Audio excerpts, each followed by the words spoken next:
নমস্কার বন্ধুরা, আমার কদিন ধরে ভিডিওটা সেইভাবে দেওয়া হচ্ছে না। আমাদের একটা দুর্ঘটনা ঘটে গেছে। আমার শ্বশুর মশাই মানে এখানের বাবা গত হয়ে গেছেন। তো উনি হঠাৎ করেই একদমই হঠাৎ এরকম চলে যাওয়াতে আমরা অনেকটাই মানে মর্মাহত হয়ে গেছি। বয়স হয়েছিল ঠিক কথা, কিন্তু কোনো অসুস্থতা ছিলেন, বাবা নর্মাল লাইফই ছিলেন। আগের দিনও সব কিছু করেছেন, আগের দিনও স্বাভাবিক জীবনযাপন করেছেন। রাত্রে ঘুমের মধ্যেই হঠাৎ কার্ডিয়াক অ্যারেস্ট।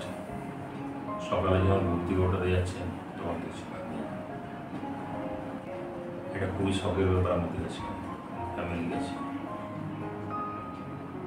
এখন আমাদের যেটা বাঙালিদের যেটা রীতি রেওয়াজ করতে হয় আমরা করছি ওটা। আমার হাজব্যান্ড আর 3 ভাই, তো ও বড় ছেলে, তো ওকেই মুখে আপনি এসব কাজগুলো করতে হয়েছে।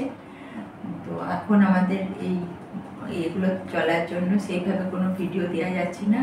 এই অল্প একটু ভিডিওর মধ্যেই আমরা থাকছি। চলুন, যেন সবাই সুস্থ থাকে এই কামনায় করুন। এখন তো প্রচণ্ড গরমও পড়েছে, তাই ঠিক আছে।